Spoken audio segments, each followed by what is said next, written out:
ഇത് പഠിക്കണം, ഖുർആന്റെ ആഴത്തിലൂടെ ഇറങ്ങണം. എനിക്ക് ഏറ്റവും ഇഷ്ടപ്പെട്ട വിഷയം ഇതാണ്. പക്ഷെ ആളുകൾക്ക് മനസ്സിലാക്കാൻ ബുദ്ധിമുട്ടാണ്. സൈലൻസറിന്റെ ട്രാഫിക് നിയമം ലോകത്ത് പറഞ്ഞ ഒരേ ഒരു ഗ്രന്ഥം ഖുർആനാണ്. ആട്ടിയോ അല്ല, സൈലൻസറിന്റെ പൂട്ട് കട്ട് ചെയ്യാൻ പാടില്ല. മനസ്സിലായോ? നമ്മുടെ അവിടെ പൾസർ 220 ഒക്കെ മേടിച്ചിട്ട് കുട്ടികള് പൂട്ട് കട്ട് ചെയ്തിട്ട് വെടികൊണ്ട വെരിക്ക് പോണവര് 4 മണിക്ക് കോളേജിന്റെ മുമ്പേക്കൂടെ അവനിങ്ങനെ ഇരിക്കണാണ്. ഈ കുളത്തിന്റെ അടുത്ത് തവള ഇരിക്കണോ ഇരിക്കണം. എന്നിട്ടൊരു പോക്ക പാടില്ല, പൊല്യൂഷൻ പാടില്ല. ഖുർആൻ ലുക്മാൻ അലൈഹിസ്സലാത്തു വസ്സലാം മകനോട് ഉപദേശം കൊടുക്കുമ്പോ ട്രാഫിക് നിയമം പറഞ്ഞു കൊടുക്കാൻ സൂറത്ത് ലുക്മാൻ, മോനെ നീ എല്ലാം ചെയ്യുമ്പോ ഓവർ സ്പീഡ് പാടില്ല മോനെ. സ്പീഡ് ലിമിറ്റ് 40 ആണെങ്കിൽ 40ന്റെ മുകളിലോട്ട് പോകരുത് മോനെ.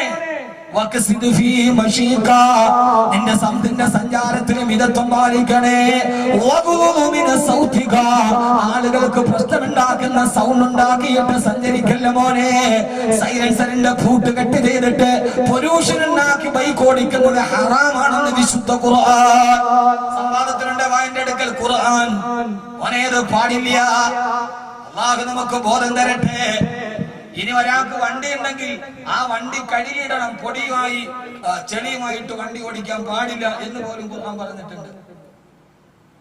ഇതൊക്കെ പറഞ്ഞുകൊണ്ടാണ് ഗബീർ വാക്ക് ആർക്കും കണ്ടുകൂടാത്ത അയാൾക്ക് വണ്ടി ഉണ്ടോടാ പറയണത്. والخيل والبغال والحمير لتركبوها وزينا. ഒട്ടകത്തെയും കുതിരയെയും നിങ്ങൾക്ക് ഞാൻ തന്നത് 2 കാര്യത്തിനാണ്. ഒന്ന് സഞ്ചരിക്കാനും ഭംഗിയോടെ കൊണ്ടു നടക്കാനും. ഒട്ടകത്തെ കുളിപ്പിക്കണം. അന്നത്തെ വാഹനം ഒട്ടകവും കുതിരയാണ്. അതിനെ ഭംഗിയോടെ കുളിപ്പിച്ചു കൊണ്ട് നടക്കണേ. നിനക്ക് വാഹനമുണ്ടെങ്കിൽ വസീനാത് നിന്റെ അലങ്കാരമാണ്. അത് അല്ലാഹു തന്ന അനുഗ്രഹമാണ്. അത് കഴുകി വൃത്തിയാക്കി സന്തോഷത്തോടെ സൗന്ദര്യത്തോടെ കൊണ്ട് നടക്കണമെന്ന് വിശുദ്ധ ഖുർആൻ. ഖബർ പറഞ്ഞ് നരകം പറഞ്ഞ് പേടിപ്പിച്ച ഖുർആനാണ് ഇതും പറഞ്ഞു വന്നത്. അള്ളാഹു നമുക്ക് ബോധം തരട്ടെ. ആ ഖുർആനാണ് പറഞ്ഞത്. ഇത് നമുക്ക് പിന്നീട് നാളെ ഇൻഷാ അല്ലാഹ് കുറെ രഹസ്യം കൂടി ഞാൻ പറഞ്ഞുതരാം. പക്ഷെ ഇന്ന് സമയം കുറവ്. പറഞ്ഞു ആരോട് സ്വപ്നം പറയാൻ പാടില്ല. ഞാൻ അവസാനിപ്പിക്കുക, സമയം. കൂട്ടുകാരൻ പറഞ്ഞു, അപ്പൊ നിങ്ങളോട് ഒരു അറിവ് പറഞ്ഞു എന്നോട് ഇത്രയും നേരം വന്നതല്ലേ. അപ്പോഴാണ് ഖുർആൻ പറഞ്ഞത്. അപ്പോഴാണ് ആ സഹാബിയുടെ പേരെന്താ ഞാൻ പറഞ്ഞ എന്താ പറഞ്ഞ എന്താ പറഞ്ഞേ ഉറക്കപ്പറ. ആ സയ്യിദ് മരീസ്. എനിക്കും മറന്നിട്ടല്ല, നമുക്ക് ഓർമ്മയുണ്ടോ ഞാൻ പരിശോധിച്ചാൽ. നല്ല ആളുകൾ, നല്ല ഓർമ്മയുള്ള ആളുകളാണ്. തൃശ്ശൂരുകാർക്ക് ചങ്ങാതിക്ക് ഓർമ്മയില്ല, ചങ്ങാതിക്ക് ഓർമ്മയില്ല. ആ സമയത്ത് സയ്യിദ് ബിൻ സയ്യിദ് റളിയല്ലാഹു തആല പറഞ്ഞു, കൂട്ടുകാരാ, ഞാൻ ആ സ്വപ്നം ഏതാണെന്ന് രാത്രിയിൽ നിന്ന് ഞാൻ ഉറങ്ങുമ്പോ ഞാൻ ഉറക്കെ വിളിച്ചു പറഞ്ഞ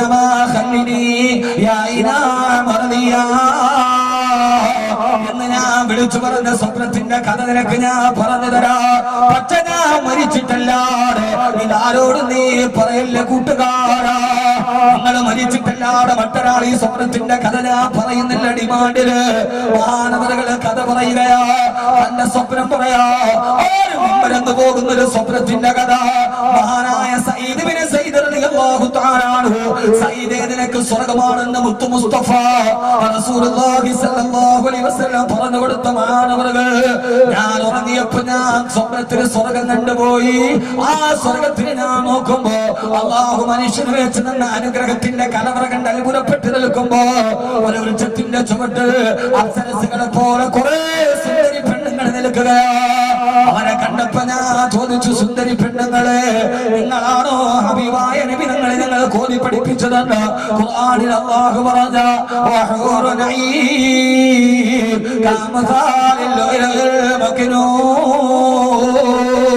ചിപ്പിക്കുള്ളിൽ അടക്കപ്പെട്ട മുത്തുകളെ പോലെ തോന്നുന്നുണ്ട്. സ്വർഗത്തിന്റെ ഹൂറി പെണ്ണുങ്ങളെ നിങ്ങളാണോ? സ്വർഗത്തിന്റെ ഹൂറി പെണ്ണുങ്ങളെ നിങ്ങളാണോ എന്ന് ചോദിക്കവേ അവര് പറഞ്ഞു, സയ്യിദേ ഞങ്ങൾ ഹൂറികളല്ല, ഞങ്ങൾ സ്വർഗത്തിന്റെ ഹൂറികളെ വേലക്കാരികളാ. ഹൂറി പെണ്ണുങ്ങൾ ഈ താഴ്വരയുടെ മറുഭാഗത്താണ് നിൽക്കുക. ഹബീബായ നബി തങ്ങൾ പഠിപ്പിച്ചു തന്ന ഹൂറികളെ കാണാൻ സ്വർഗത്തിന്റെ മറുതാഴ്വരയിലേക്ക് ഞാൻ പോയപ്പോ അവിടെ സ്വർഗത്തിന്റെ സിദ്ർ വൃക്ഷത്തിന്റെ ചുവട്ട് ഒരു സുന്ദരിയായ പെണ്ണ് നിൽക്കുകയാ. അവളുടെ മുഖം കണ്ടാല് 14 രാവിലെ പൗർണമി ചന്ദ്രനെ പോലെ തോന്നുന്നുണ്ട്. ആര് കണ്ടാലും തൊടാൻ ഇഷ്ടപ്പെടുന്ന ഒരു പെണ്ണ് നിൽക്കുകയാ. അവളുടെ അടുക്കലേക്ക് പോയിട്ട് ചോദിച്ചു, പെണ്ണേ നീ ആരാ? പറഞ്ഞു, അനമിനൽ ഹൂറുൽ ഐൻ, ഞാൻ സ്വർഗത്തിന്റെ ഹൂറികളിൽപ്പെട്ട ഒരു പെണ്ണാ. നിന്റെ പേരെന്താണ് പെണ്ണേ? എന്റെ പേരാണ് ഐനാ മർദിയ. എന്റെ പേരാണ് ഐനാ മർദിയ. ഈ പേരാണ് സയ്യിദ് റളിയല്ലാഹു തആല ഉറക്കത്തിൽ വിളിച്ചു പറഞ്ഞത്. ഐനാ മർദിയ, എന്നെ പോന്ന് പറഞ്ഞ് ഇവിടെ നിന്ന് മാറ്റിവിടല്ലേ. ചോദിച്ചു, നീ ആരാണ് പെണ്ണേ? ഞാൻ നിന്റെ സ്വർഗത്തിന്റെ ഭാര്യയാണ് സയ്യിദ്. നീ പരലോകത്ത് വരുമ്പോ അല്ലാഹു നിനക്ക് സ്വർഗത്തിൽ ഒരുമിച്ച് വെച്ചിരിക്കുന്ന ഭാര്യയാണ് ഞാനെന്ന് മഹദി അവറുകൾ മറുപടി പറയുമ്പോ സയ്യിദ് റളിയല്ലാഹു തആല കൂട്ടുകാരനോട് സ്വപ്നം വിവരിക്കുകയാ. പെണ്ണിനിക്ക് സ്വർഗത്തിൽ തന്ന ഭാര്യയാണെന്ന് എനിക്ക് ഉറപ്പായപ്പോ അവളെ ഒന്ന് തൊഴാൻ ഞാൻ എന്റെ കൈ കൊണ്ടവളുടെ ശരീരത്തിലേക്ക് തൊടാൻ പോയപ്പോ ആ സമയത്ത് കൈ തട്ടി മാറ്റിയിട്ട പെണ്ണ് പറഞ്ഞു, ഇല്ല സയ്യിദ്, സ്വർഗത്തിന്റെ ഭാര്യ നീ പോടും ദുനിയാവിലാണുള്ളത്. ഇപ്പൊ നിനക്ക് ഞാൻ ഹലാലല്ല, ഇപ്പൊ ഞാൻ നിന്റെ ഭാര്യയല്ല. നീ മരിച്ചിട്ട് സ്വർഗത്തിൽ വന്നാലേ ഞാൻ നിന്റെ ഭാര്യയാവൂ. ഇപ്പൊ നീ ദുനിയാവിലാണ് സയ്യിദ്, അതുകൊണ്ട് ദുനിയാവിലേക്ക് തിരികെ പൊക്കോ സയ്യിദ്. ആ പ്രിയപ്പെട്ട സ്വർഗത്തിന് എന്റെ ഭാര്യ ദുനിയാവിലേക്ക് തിരിച്ചു പൊക്കോ എന്ന് പറഞ്ഞപ്പോ ഞാൻ അവളോട് പറഞ്ഞു, മഹല്ലിനി യാ ഐനാ മർദിയ, എന്നെ ഇനി ദുനിയാവിലേക്ക് തിരിച്ചുവിടല്ലേ, എന്നെ ഇനി ദുനിയാവിലേക്ക് തിരിച്ചുവിടല്ലേ, ഞാൻ പോവുകയില്ല. ഇതാണ് ഉറക്കത്തിന് കിടന്ന് വിളിച്ചു പറഞ്ഞത്. സഹോദരങ്ങളെ, നമ്മളെങ്ങാനും കണ്ണുകൊണ്ട് സ്വർഗം കണ്ട പിന്നെ ദുനിയാവിലെ ഭാര്യ നമ്മൾ ഉപേക്ഷിച്ച് കളയും, ആ ദുനിയാവിലെ ഭർത്താവിനെ നമ്മൾ ഉപേക്ഷിച്ച് കളയും, നമ്മുടെ മക്കളെ പോലും നമ്മൾ വേണ്ടാന്ന് പറയും. എനിക്കെന്റെ സ്വർഗം മതി, എനിക്കെന്റെ സ്വർഗം മതി. അത് ഇൻഷാ അല്ലാഹ് നാളത്തെ പ്രസംഗത്തിൽ ഞാൻ വിവരിക്കുന്നുണ്ട്. നമ്മൾ ആഗ്രഹിച്ചതല്ല നമ്മുടെ കൺമുമ്പിലെത്തുന്ന കിളക്കണ്ട പൂട്ടണ്ട അവയിൽ കൊല്ലണ്ട, നിനക്കുള്ളതൊന്നും തന്നെ നീ അറിയണ്ട. നമുക്ക് ആവശ്യമുള്ളതൊക്കെ കൈവെള്ളയിലെത്തി തരുന്ന സ്വർഗത്തെ കുറിച്ച് കേട്ടപ്പോ ആ സമയത്ത് ദുനിയാവിലേക്ക് തിരിച്ചു പോകാൻ പറഞ്ഞപ്പോ ഞാൻ ആ പെണ്ണിനോട് ചോദിച്ചു, പെണ്ണ് എന്റെ ദുനിയാവിലേക്ക് തിരിച്ചു വിട്ടാൽ എന്നാണ് ഞാൻ ഇനി സ്വർഗത്തിലേക്ക് വരിക? അപ്പൊ ഐനാ മർദിയ എന്നോട് പറഞ്ഞു, 3 ദിവസം മാത്രമേ ഇനി നിങ്ങളുടെ മരണത്തിനുള്ളൂ, 3ാമത്തെ ദിവസം നിങ്ങൾ മരണപ്പെടുമെന്ന് ആ പെണ്ണെന്നോട് പറഞ്ഞിട്ടാ വിട്ടത്. ചെറുപ്പക്കാരാ, 3ാമത്തെ ദിവസം മരണം ഉറപ്പിച്ചിട്ട് മഹാനായ സയ്യിദ് റളിയല്ലാഹു തആല ഇത് പറയുന്ന ദിവസം ഒരു തിങ്കളാഴ്ചയാണ്. തിങ്കൾ കഴിഞ്ഞ് ചൊവ്വ ബുധൻ വ്യാഴാഴ്ച ദിവസമായി 3ാമത്തെ ദിവസം അതാ മഗ്രിബിന്റെ സമയത്ത് യുദ്ധം കൊടുമ്പിരി കൊള്ളുകയാണ്. സയ്യിദ് റളിയല്ലാഹു തആല പടവാൾ വെട്ടിയിട്ട് യുദ്ധം ചെയ്യുമ്പോ സ്വപ്നത്തിൽ കണ്ട ഊരിപ്പെണ്ണ് പ്രവചിച്ച 3ാമത്തെ ദിവസമായി മഗ്രിബിന്റെ സമയത്ത് സൂര്യൻ അസ്തമിക്കാൻ പോകുന്നു. സയ്യിദ് റളിയല്ലാഹു അൻഹുവിന് സങ്കടമായി. 3ാമത്തെ ദിവസം മരിക്കുമെന്ന് പറഞ്ഞിട്ട് സൂര്യൻ അസ്തമിക്കാൻ പോകുന്നുവല്ലോ, 3ാമത്തെ ദിവസം അവസാനിക്കുന്നുവല്ലോ. അന്നത്തെ ദിവസം സയ്യിദ് റളിയല്ലാഹു തആല സുന്നത്ത് നോമ്പ്, കാരണം അന്ന് മരിക്കുമെന്ന് പറഞ്ഞ ദിവസമല്ലേ. സുന്നത്ത് നോമ്പ് പിടിച്ചിട്ട് വെള്ളിയാഴ്ച രാവിലെ മരണത്തെ കാത്തിരിക്കുകയാ. പടിഞ്ഞാറൻ ചക്രവാളത്തിലേക്ക് അർക്കകിരണങ്ങളും മുഖം പിടിക്കുമ്പോ മാനവർക്ക് നിരാശയായി. എന്റെ സ്വർഗത്തിലെ ഭാര്യയെ പുലുക 3ാമത്തെ ദിവസം മരണമെന്ന് പറഞ്ഞിട്ട് മരണം വന്നില്ലല്ലോ. അതാ മഗ്രിബിന്റെ ബാങ്ക് മുടക്കാൻ സമയമായി.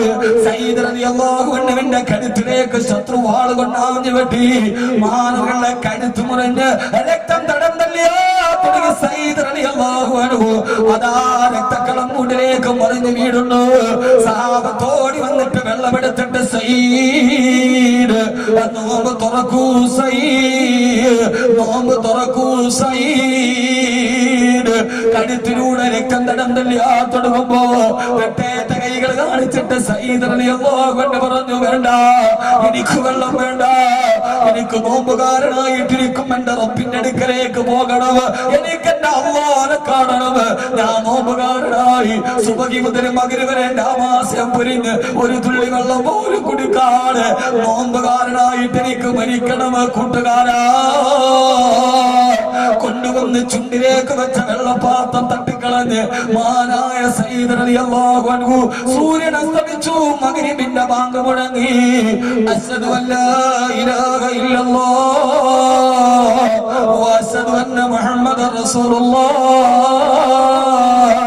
സയ്യിദ് റളിയല്ലാഹു തആല 3 ദിവസം മുമ്പ് സ്വപ്നം കണ്ടതുപോലെ 3ാമത്തെ ദിവസം ഈ ലോകത്ത് നിന്ന് വിട പറഞ്ഞു.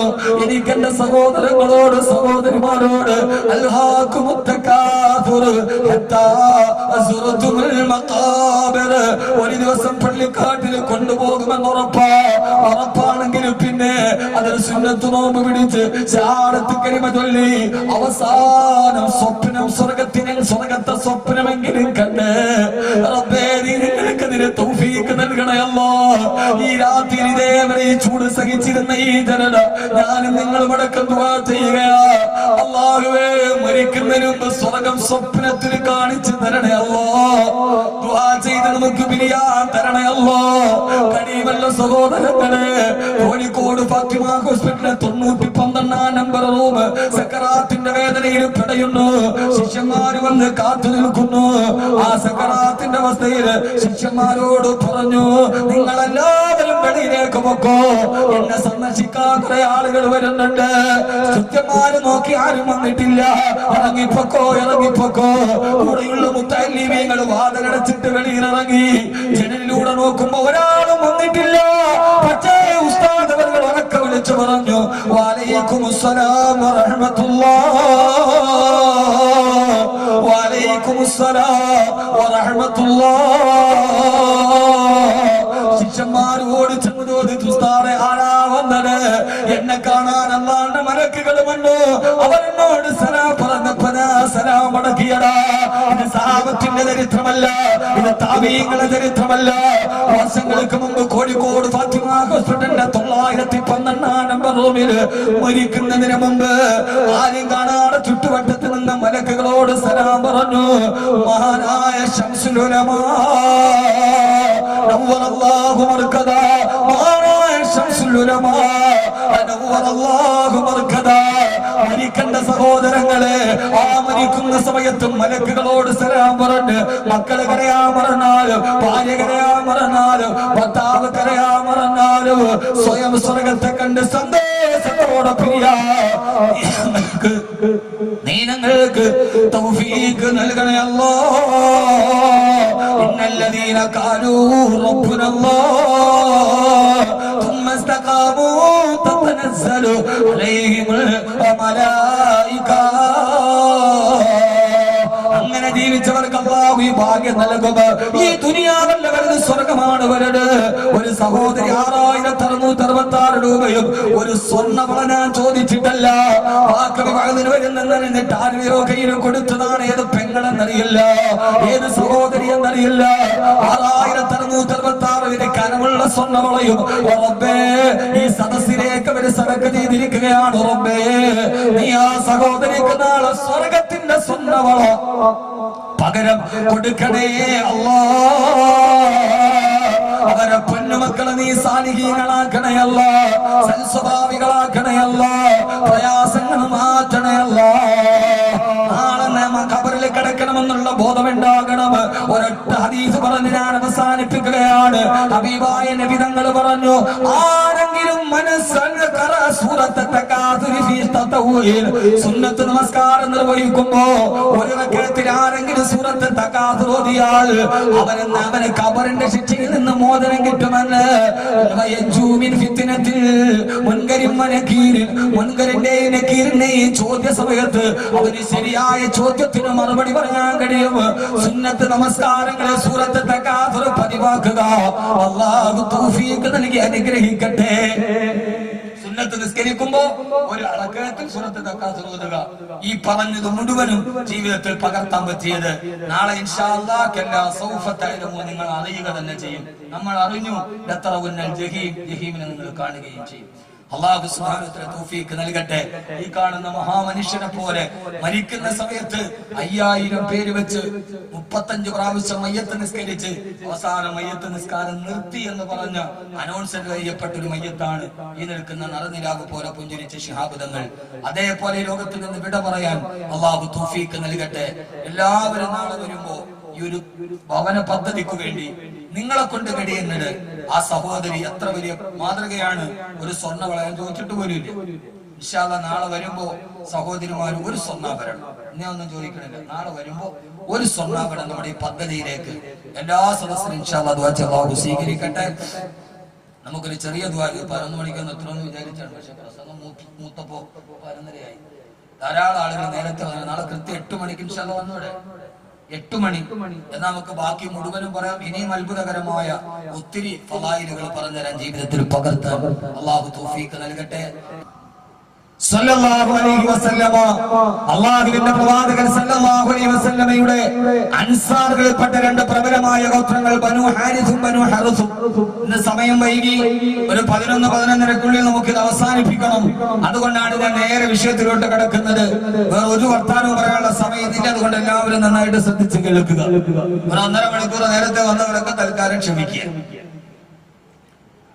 ആദരവായ പ്രവാചകൻ നബി മുഹമ്മദ് മുസ്തഫ സല്ലല്ലാഹു അലൈഹി വസല്ലമയുടെ കാലഘട്ടത്തിലെ പ്രധാനപ്പെട്ട രണ്ട് ഗോത്രങ്ങൾ ബനു ഹാരിസും ബനു ഹർസും. അതിലെ രണ്ട് ചെറുപ്പക്കാർ തമ്മിൽ ഒരിക്കൽ തർക്കമുണ്ടായി. ആ തർക്കമുണ്ടായപ്പോൾ അവർ തർക്കമുണ്ടായി. ആ കാലഘട്ടത്തിലെ അറബികളുടെ പതിവ് അവർ ആദ്യം നാവ് കൊണ്ടാണ് വാക്യുദ്ധമാണ്, വാക്പയറ്റാണ് നടത്തുക. അതിൽ ബനു ഹാരിസിൽപ്പെട്ട അൻസാരിയായ ചെറുപ്പക്കാരൻ പറഞ്ഞു, ഇന്ന ഫുലാൻ ഇബ്നു ഫുലാൻ, ഈ നാട്ടിലെ ഏറ്റവും ആയോധന വിദഗ്ധനായ, ഏറ്റവും ശരീരപുഷ്ടിയുള്ള, ഏറ്റവും നല്ല അമ്പെയ്ത്തുകാരൻ എന്റെ ഗോത്രക്കാരനാ. അപ്പോ മറുഭാഗത്ത് ബനു ഹർസുകാരൻ പറഞ്ഞു, അല്ല, 100 പേരെ ഒറ്റയ്ക്ക് എതിരിട്ടിട്ട് മലത്തിയടിച്ചു ഇല്ലാതെ വീരൻ അയാൾ എന്റെ ഗോത്രക്കാരനായിരുന്നു എന്ന് ഇയാൾ തിരിച്ചടിച്ചപ്പോ അവസാനം ഇവര് പരസ്പരം അങ്ങാടി നിന്ന് ആളുകളുടെ മധ്യത്തിൽ വെച്ച് ഓരോരുത്തരുടെ പേരിൽ അവര് പെരുമ നടിക്കുകയും അഹങ്കാരത്തോട് ഏറ്റവും നല്ല ഒട്ടക കൂട്ടങ്ങളുള്ളത് ഞങ്ങളുടെ ഗോത്രത്തിലുള്ള ആളുകൾക്കാണ്. അപ്പൊ ബനു ഹർസുകാരൻ പറഞ്ഞു, അല്ല, ഏറ്റവും ലക്ഷണമുള്ള പടക്കുതിരകൾ ഞങ്ങളുടെ ഗോത്രക്കാർക്ക്. ഇങ്ങനെ പറഞ്ഞവരുടെ വാർത്തയറ്റുകൾ അതിർത്തി വിട്ടപ്പോ അവസാനം അവരുടെ വാർത്തയറ്റുകൾ അവരെ വല്ലാതെ ആവേശഭരിതരാക്കിയപ്പോ അവര് രണ്ടുപേരും കൂടി അവിടെ നിന്ന് നേരെ ആ നാട്ടിലെ ആളുകൾ അവരുടെ പിതാമഹന്മാരെയും ഗോത്രക്കാരെയും മരിച്ചിട്ട് കബറടക്കുന്ന കബർസ്ഥാനിലേക്ക് അവർ പോയി. അവിടെ പോയിട്ട് ശവകുടീരത്തിൽ കിടക്കുന്ന കബറിൽ കിടക്കുന്ന മണ്ണിന്റെ അടിയിൽ മരിച്ചുപോയി എല്ലുകളും മണ്ണുകളുമായി പോയ കബറുകളെ ചൂണ്ടിക്കാണിച്ചിട്ട് ബനു ഹാരിസിൽപ്പെട്ട ആള് പറഞ്ഞു, ഈ കബറിൽ കിടക്കുന്ന ആരെന്നറിയോ? അതെന്റെ പിതാവിന്റെ പിതാവാണ്. ഈ നാട്ടിലെ ഏറ്റവും യശസ്സുണ്ടായിരുന്ന, തലയെടുപ്പുണ്ടായിരുന്ന, ആരുടെ മുമ്പിലും എഴുന്നേറ്റ് നിന്ന പിതാവാണ് ഈ കിടക്കുന്നതെന്ന് പറഞ്ഞപ്പോ ബനു ഹർസുകാരൻ പറഞ്ഞു, അല്ല, ആ കബർസ്ഥാന മറുഭാഗത്ത് കിടക്കുന്ന ആരെന്നറിയോ? ഞങ്ങളുടെ നാട്ടിലെ ഏറ്റവും സുന്ദരിയായ പെൺകുട്ടിയായിരുന്നു, അവൻ ഞങ്ങളുടെ ഗോത്രക്കാരിയായിരുന്നു എന്ന് അവസാനം അഹങ്കാരം പറഞ്ഞു കബറിൽ കിടക്കുന്ന പൂർവികന്മാരെ പോലും വെച്ചിട്ട് അഹങ്കാരത്തിന്റെ പെരുമ നടിച്ചപ്പോ അവര് രണ്ടുപേരും ആ ഖബർസ്ഥാനിൽ നിന്നുകൊണ്ട് അവര് പരസ്പരം അങ്ങോട്ടും ഇങ്ങോട്ടും പെരുമ നടിച്ചപ്പോ ആ സമയത്താണ് ഹബീബായ നബി മുഹമ്മദ് മുസ്തഫ സല്ലല്ലാഹു അലൈഹി വസല്ലമയുടെ അടുക്കലേക്ക് അതാ ദിവ്യബോധനത്തിന്റെ വെളിപാടുമായി റൂഹുൽ അമീൻ മലക്ക് ജിബ്രീൽ അലൈഹിസ്സലാത്തു വസ്സലാം ആഗതനാകുന്നത്. എന്നിട്ട് ഹബീബായ നബി സല്ലല്ലാഹു അലൈഹി വസല്ലമയോട് ആ സമയത്താണ് സൂറത്ത് അവതരിപ്പിക്കുന്നത്. നബിയെ, അങ്ങനെ മരിച്ചു കിടക്കുന്ന മൃതകുടീരങ്ങളുടെ ചാരത്ത് നിന്നിട്ട് മരിച്ചുപോയ ആളുകളെ കുറിച്ച് ഏറ്റവും വലിയ തക്കാസുര പറയുന്ന അവരുടെ അഹങ്കാരവും ഊട്ടം കൊള്ളുന്ന അവരോട് ചോദിക്കും, നബിയെ,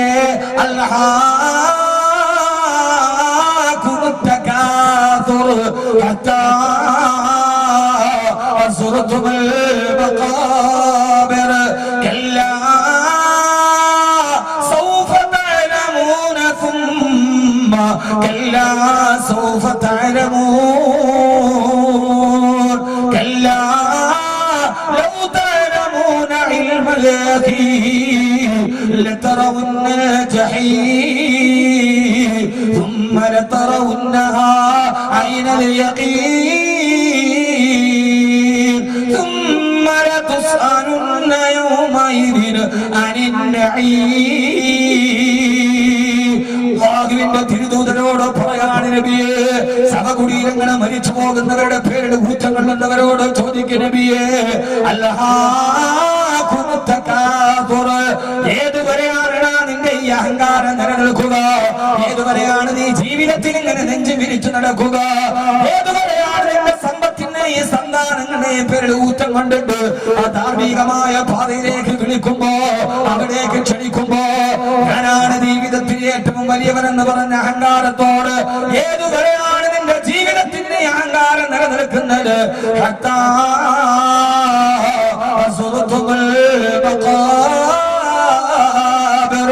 പള്ളിക്കാട്ടിൽ നിന്നെ കൊണ്ടുപോയി അടക്കുന്നത് വരെ, എന്റെ പള്ളിയുടെ മക്ബറ നീ സന്ദർശിക്കുന്നത് വരെ, എന്റെ പ്രിയപ്പെട്ട സഹോദരങ്ങളോട് സഹോദരിമാരോട് യഥാർത്ഥത്തിൽ മനുഷ്യന്റെ ജീവിതത്തിന് മാറ്റമുണ്ടാവാൻ, അവന്റെ ഹൃദയത്തിന് പരിവർത്തനത്തിന് അനുരണനങ്ങൾ ഉണ്ടാവാൻ ഇതിനേക്കാൾ വലിയൊരു ചോദ്യമില്ല. ഏതൊരു മനുഷ്യനും അവന്റെ അവസാന ശ്വാസം നിലച്ചിട്ട് അവനെ പള്ളിക്കാട്ടിൽ കൊണ്ടുപോയി മരത്തിൽ കിടക്കുന്ന നിന്റെ കബർസ്ഥാനിന് ഏത് സമയത്ത് നിന്റെ കണ്ണുകൊണ്ട് കാണുന്നുവോ അതുവരെ അല്ലാതെ ഏതുവരെയാണ് നിന്റെ ഈ സഞ്ചാരം നിലനിൽക്കുക? ഏതുവരെയാണ് നിന്റെ തീരമാനം നിലനിൽക്കുക? ഏതുവരെയാണ് നിന്റെ ഈ സൗന്ദര്യം നിലനിൽക്കുക? ഏതുവരെയാണ് നിന്റെ ഈ സമ്പത്ത് നിലനിൽക്കുക? ഏതുവരെയാണ് നിന്റെ അധികാരം, നിന്റെ പ്രതാപം, നിന്റെ പ്രൗഢി, നിന്റെ പെരുമ എല്ലാം ഏതുവരെയാണ്? എല്ലാത്തിനും ഒരവസാനത്തെ ബിന്ദുണ്ടേ, അതാണ്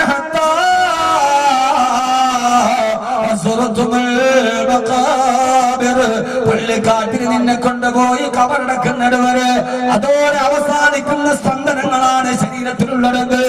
അതേവരെ അവസാനിക്കുന്ന പ്രതാപമാണ് ജീവിതത്തിലെങ്കിൽ സഹോദരങ്ങളെ സൂറത്ത് തക്കാസുർ നമ്മോട് ഓർമ്മിപ്പിക്കുന്നത് ഏത് സമയത്താണോ മരണം വരുന്നതെന്നറിയാതെ, എപ്പോഴാണ് അവനവന്റെ കബർസ്ഥാനിലേക്ക് അവനവനെ സന്ദർശനത്തിന് വേണ്ടി 4 പേരുടെ തോളിലേറി പോകുന്നതെന്നറിയാതെ ജീവിതത്തിന്റെ ഇടയിലൂടെ സഞ്ചരിക്കുമ്പോ എങ്ങനെയാ നിനക്ക് ഈ അഹങ്കാരം നിലനിൽക്കുക? ഏത് സമയത്താണ് നിന്റെ ജീവിതത്തിന്റെ മക്ബറയിലേക്ക് നിന്നെ കൊണ്ടുപോകുന്നതെന്ന് തിരിച്ചറിയാതെ കേവലം ആകസ്മികതയുടെയും യാദൃച്ഛികതയുടെയും നടുവിലൂടെ നടന്നു പോകുന്ന മനുഷ്യ, ഇന്ന് നമ്മൾ രാവിലെ കണ്ടതാണല്ലോ. കോട്ടക്കരങ്ങാടിയിലൂടെ താഴേക്ക് ഇറങ്ങി വരുമ്പോ വലിയൊരു വളവുണ്ട് NH ഹൈവേയിൽ. പലപ്പോഴും പാതിരാ സമയത്ത് അതുവഴി യാത്ര ചെയ്യുമ്പോ ആ സമയത്തൊക്കെ ഞാനിരുന്ന് എന്റെ ഡ്രൈവർമാരോട് പറയാറുണ്ട്, മോനെ മെല്ലെ വണ്ടി ഓടിക്ക്, ഏറ്റവും വലിയ ഇറക്കമാണ്, കൂരാകൂരിട്ടിലൊരു വലിയ വളവുമാ. ആ വളവിന് തങ്ങളുടെ കൂട്ടുകാരനെ നെടുമ്പാശ്ശേരിയിലേക്ക് യാത്രയെടുക്കാൻ പോയ 4 പേരുടേതാണ് 7 പേര് ഇന്നോവയിൽ സഞ്ചരിക്കുമ്പോ മുമ്പിലതാ ടാങ്കർ ലോറി കടന്നു പോകുന്നു. അവിടെ കടന്നു പോകുന്ന കണ്ടെയ്നർ ലോറി ഒരു നിമിഷം ആ ലോറി ഒന്ന് ഓവർടേക്ക് ചെയ്യുന്നു. ലോറിയുടെ മുകളിൽ ഇരിക്കുന്ന ടൺകണക്കിന് ഭാരമുള്ള ഭീമാകാരമായ കണ്ടെയ്നർ എതിർവശത്തേക്ക് മറിയുന്നു. അവരേത് സമയത്ത് ഓവർടേക്ക് ചെയ്ത് ആ ലോറിയും ആ വാനും ഒരേ നേരത്തെത്തുമ്പോ ഈ ലോറി ഒരു ഹമ്പിൽ കയറുന്നു. അതിന്റെ കണ്ടെയ്നർ ഇളകി തലത്തോട്ട് തിരിയുന്നു. ആ ടൺകണക്കിനെ കണ്ടെയ്നർ വാഹനത്തിന് മുകളിലോട്ട് വീണപ്പോ എയർപോർട്ടിലേക്ക് യാത്രയാക്കാൻ കൂട്ടുകാരനുമായി പോയവർ ചതഞ്ഞെറിഞ്ഞ് വിട പറയുമ്പോ അവരെ യാത്രയാക്കാൻ ഇന്നവരുടെ വീടിന്റെ ഉമ്മറപ്പടിയിൽ ആളുകൾ കൂടിയിട്ടുണ്ട്. അവരതാ വെള്ളത്തുണിയിൽ പൊതിഞ്ഞ് കിടക്കുന്നുണ്ട്. എന്റെ പ്രിയപ്പെട്ട ചെറുപ്പക്കാരാ, ഏത് സമയത്തും നിന്റെ ജീവിതത്തിലേക്ക് ക്ഷണിക്കപ്പെടാത്തവരുണ്ട്. മരണമെന്ന മഹാമനീഷിയെ നീ ഓർത്തിട്ടല്ലാതെ നിന്റെ ജീവിതത്തിൽ മാറ്റമുണ്ടാവില്ല. ഞാൻ നേരത്തെ പറഞ്ഞല്ലോ, കൊല്ലം ജില്ലയിലെ പരവൂര് കുട്ടിങ്ങൾ ക്ഷേത്രത്തിന് വെടിക്കെട്ടപകടം നടക്കുമ്പോ 114 മനുഷ്യരെ കത്തിക്കരിച്ച് ചാമ്പലാക്കിയ വെടിക്കെട്ടപകടത്തിന്റെ വാർത്ത കേട്ട് 3ാമത്തെ ദിവസം ഞാൻ ഇവിടെ സന്ദർശിക്കാൻ പോകുമ്പോ തദ്ദേശവാസിയായ ഒരാളിനോട് ആ സമയത്ത് വിവരിച്ചു പറഞ്ഞത്, ഉസ്താദേ, ഞാനിവിടെ തലേ ദിവസം 8 മണിക്ക് വെടിക്കെട്ട് തുടങ്ങി, രാവിലെ 4 മണി വരെ ആ വെടിക്കെട്ട് കാണാൻ ഞാൻ ഇവിടെ ഉണ്ടായിരുന്നു. ഇന്ന് രാവിലെ ആ വെടിക്കെട്ടിന്റെ അപകടം നേരിട്ട് കണ്ട ഒരാൾ എന്റെ വീട്ടിൽ ഇന്ന് രാവിലെ പരവൂരിൽ നിന്നുകൊണ്ട് അവരവിടുത്തെ കഥകൾ പറഞ്ഞു തരുമ്പോ, പൊന്നുമോനെ, നമ്മളൊക്കെ ജീവിക്കുന്നത് എന്തിനാന്ന് ചിലപ്പോ ചില കഥകൾ തോന്നുമ്പോ ചോദിക്കുമ്പോ കേൾക്കാറുണ്ട്.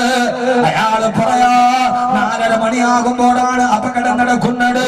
ആ സമയത്ത് 80% കരിമരുന്ന് കത്തി തീർന്നു കഴിഞ്ഞു. 20% കരിമരുന്നാണ് ബ്ലാസ്റ്റ് ചെയ്തത്. 4 മണിയായപ്പോ എന്റെ കൈകൾ പിടിച്ചിട്ട് എന്റെ മോനോട് പറഞ്ഞു, അച്ഛാ, എനിക്ക് വിശക്കുന്നു, ഉറക്കം വരുന്നു. മോനെ, അവസാനത്തെ വെടിക്കെട്ടിന്റെ കലാശ കൂടി കഴിഞ്ഞിട്ട് പോവാ. അയാള് പറയാ എന്തിനെന്നറിയില്ല, ദൈവം വന്നെന്നെ നിർബന്ധിച്ചതാണോ എന്നറിയില്ല. എന്റെ മകൻ കൈ വെള്ളിക്കിടന്നിട്ട് കരഞ്ഞിട്ട് എനിക്ക് പോണമെന്ന് പറഞ്ഞപ്പോ എന്റെ മോനൊരു വെള്ളം വാങ്ങിക്കൊടുക്കാൻ 500 മീറ്റർ ഞാൻ അവിടെ നിന്ന് മാറിയില്ല. ആകാശത്തേക്ക് തീപ്പന്തം വാരി വലിച്ചതുപോലെ വെടിക്കെട്ടിന്റെ കരിയും പുകയും ഉയരുമ്പോ നൂറുകണക്കിന് ആളുകളെ ചിതറിത്തെറിച്ചിട്ട് കൈകാലികളെ ചിതറിത്തെറിക്കുമ്പോ ആ സമയത്ത് 500 മീറ്റർ ഞാൻ മാറി നിൽക്കുക. ആരാണ് മരണത്തിൽ നിന്ന് എന്നെ വലിച്ചു മാറ്റിയതെന്ന് എനിക്ക് തിരിച്ചറിയാൻ കഴിയുന്നില്ല. ഞാനവിടെ പോയപ്പോ എന്നോട് തൊട്ടടുത്തൊരു കിണറുണ്ട്. ആ ഭാഗത്തേക്ക് പോയപ്പോ ആളുകൾ പറഞ്ഞു സ്ഥാപേ അവിടേക്ക് പോകണ്ട.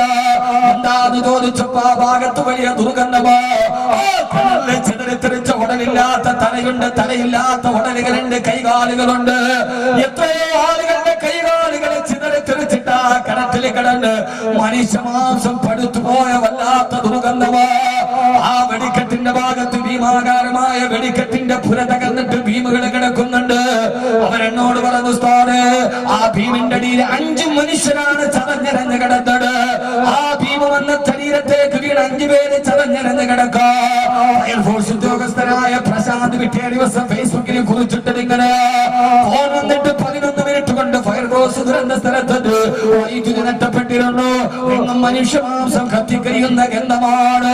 രക്ഷപ്പെടുത്താൻ ഓടിച്ചെല്ലുമ്പോ ആരോ എന്റെ കാലിൽ കെട്ടിപ്പിടിച്ചു വലിക്കുന്നത് പോലെ തിരിഞ്ഞു നോക്കുമ്പോ തകർന്നടിഞ്ഞ ഭീമിന്റെ ഉള്ളിലെ ശരീരം മുഴുവനെ ചതഞ്ഞരഞ്ഞൊരു ചെറുപ്പക്കാരൻ കാലിൽ പിടിച്ചിട്ട് സാറേ എന്നെ വിട്ടിട്ട് പോവല്ലേ, എന്നെ ഉപേക്ഷിച്ചിട്ട് പോവല്ലേ, എന്നെ ഒന്ന് മെല്ലെ ഒന്ന് തിരിച്ചു കിടത്തുമോ, എന്റെ ശരീരം ചതഞ്ഞരഞ്ഞു പോയെന്നൊരു ചെറുപ്പക്കാരന്റെ കാലിൽ കെട്ടിപ്പിടിച്ചു വിളിക്കുമ്പോ എടാ ചെറുപ്പക്കാരാ, അതുവരെ അവൻ സ്വന്തമായി തിരിഞ്ഞു കിടന്നവനാണ്. അതേവരെ അവൻ ജീവിതത്തിൽ നെഞ്ചു പിരിച്ചിട്ട് വെടിക്കെട്ട് കണ്ടു നിന്നവനാ. പക്ഷേ ഒരു ഭീമ വന്ന് ശരീരത്തിൽ വീണപ്പോ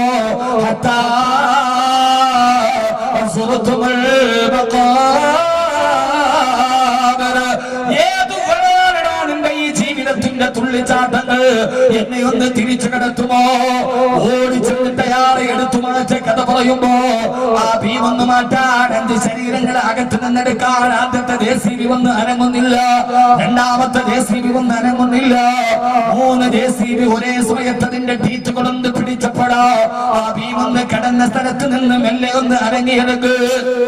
ഞാൻ ഈ കഥ പറയുന്നത് എന്തിനെന്നറിയോ, 3 JCB ഒരേ സമയത്ത് പിടിച്ചിട്ട് മാത്രം അനക്കാൻ കഴിഞ്ഞ കോൺക്രീറ്റ് ഭീമ ആ വെടിക്കെട്ട് നടന്നപ്പോ അവിടെ നിന്ന് ആകാശത്തിലൂടെ പറന്നു പോയി 1.5 കിലോമീറ്ററുകള് പരവൂർ ടൗണില് ബൈക്കിലോട്ട് കയറാൻ പോകുന്ന ചെറുപ്പക്കാരൻ. അയാൾ വെടിക്കെട്ട് കാണാൻ വന്നിട്ടില്ല. ആ ചെറുപ്പക്കാരൻ ബൈക്കിലോട്ട് കയറാൻ പോകുമ്പോ 3 JCBയുടെ ടീത്തുകൾ പിടിച്ചിട്ട് അനങ്ങാത്ത കോൺക്രീറ്റ് ഭീമ 1.5 കിലോമീറ്റർ ആകാശത്തിലൂടെ പറന്നു ചെന്ന് നേരെ മെയിൻ റോഡിൽ ടാറിട്ട റോഡിൽ പോയി കുത്തി വീണ് അവിടെ നിന്ന് നേരെ തെറിച്ചിട്ടെതിരെയുള്ള കടയുടെ ഷട്ടറിൽ കൊണ്ട് ആ ഷട്ടറിൽ കൊണ്ടിട്ട് നേരെ തിരിച്ച് ആ ചെറുപ്പക്കാരന്റെ തല പൊട്ടിച്ച് തകർത്തുകൊണ്ട് പാഞ്ഞു പോകുമ്പോ എന്റെ പ്രിയപ്പെട്ട പെങ്ങളെ, എന്റെ പ്രിയപ്പെട്ട ചെറുപ്പക്കാരാ, മരണം പറയുമ്പോ ഇതൊക്കെ മൂല്യാക്കന്മാര് പ്രബോധന പറയുന്നതാണെന്ന് നിസ്സാരതയോടെ കരുതുന്ന അഭിനവകാല സമൂഹമേ, 500 മീറ്റർ തൊട്ടടുത്ത് നിന്നവനോട് മരണത്തിന്റെ അര മിനിറ്റ് മുമ്പിലെത്തുമ്പോ നിന്റെ മരണത്തിന്റെ സമയമായിട്ടില്ല, 4 മാസത്തിൽ നിന്റെ ഉമ്മാടെ ഗർഭാശയത്തിന് കിടന്നപ്പോ ഞാൻ എഴുതി വെച്ച ആയുസ് തോന്നിട്ടില്ല എന്ന് പറഞ്ഞിട്ട് ഒരു ചാൺ മരണത്തോടടുത്ത് നിന്നവനെ മകന്റെ രൂപത്തിൽ 500 മീറ്റർ അപ്പുറത്തേക്ക് മാറ്റി നിർത്തിയിട്ട് 1.5 കിലോമീറ്റർ അപ്പുറത്ത് നിന്നവനെ നിന്റെ ആയുസ് തീർന്നവെന്ന് പറഞ്ഞു മരണത്തിലേക്ക് മാടി വിളിച്ചുകൊണ്ടുകൊണ്ട് ഏറ്റവും വലിയ ശക്തിയാരാ? ആ ശക്തിയാണ് ലാ ഹൗല വലാ ഖുവത ഇല്ലാ ബില്ലാഹ്. അവനാണ് അല്ലാഹു എന്ന പരാശക്തിയെങ്കിൽ പടച്ചുറപ്പ് ചോദിക്കുകയാ, എന്തേ നിങ്ങൾക്ക് മനസ്സിലായില്ലയോ? ഈ എല്ലാവിധ കമ്മാലിത്തരത്തിനും ഒരു അവസാനത്തെ ബിന്ദുണ്ട്. ആ ബിന്ദുവാണ് മരണം.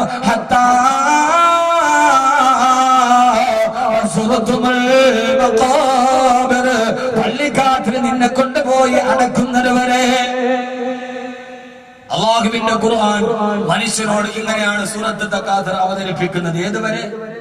എവിടെ പോയാൽ ഇതിനൊരു അവസാനമുണ്ട്. അവസാനം നമ്മുടെ മുമ്പിൽ കാണുന്ന 6 അടി മണ്ണ് ഇതിനപ്പുറത്തോട്ടേക്ക്. ഇതാണ് സൂറത്ത് തക്കാസുറിന്റെ അവതരണ പശ്ചാത്തലം. ഞാൻ വീണ്ടും വീണ്ടും പറയാൻ, വെറുതെ വാദ പറയാനല്ല, ഇനി മരിക്കണവരെ സൂറത്ത് തക്കാസുർ മറക്കാൻ പാടില്ല. ഞാൻ പുതിയൊരു പരമ്പരയ്ക്ക് തുടക്കം കുറിച്ചിരിക്കുകയാണ്. 114 പ്രസംഗങ്ങൾ, 114 സൂറത്തുകൾ. അതാവുമ്പോ ജനങ്ങൾക്ക് കുറച്ചുകൂടി പ്രയോജനം കിട്ടും. വലിയ സൂറത്താണെങ്കിൽ ആ സൂറത്തിന്റെ പ്രധാനപ്പെട്ട ചില പ്രമേയങ്ങളുണ്ട്.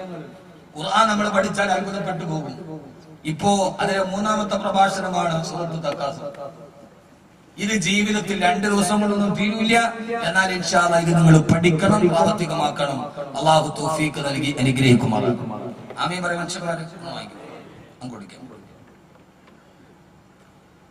അല്ലാഹു സ്വീകരിക്കും. ആമീൻ പറയും മനുഷ്യന്മാരെ. ഖുർആൻ പഠിക്കാൻ വന്നിരിക്കുന്ന ആളുകൾ ഇങ്ങനെയാണ്.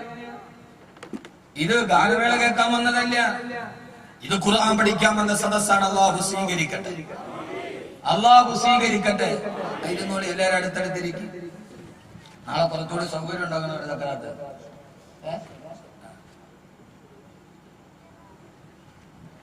അള്ളാഹു ഇത്രയും ചൂടായിട്ട് ഞാൻ ഇന്ന് കത്ത് ചക്കറാത്ത് തന്നെ വിളിച്ചപ്പോൾ ഉസ്താദെ ചൂടൊക്കെ അവൻ എന്ത് ചൂട്, അതിനേക്കാളും ചൂടല്ലേ നമ്മള് പറയണം.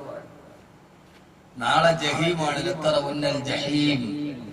നാളെ എന്താണ് ജഹീം? അള്ളാഹു നമുക്ക് മനസ്സിലാക്കാൻ ബോധം തരട്ടെ.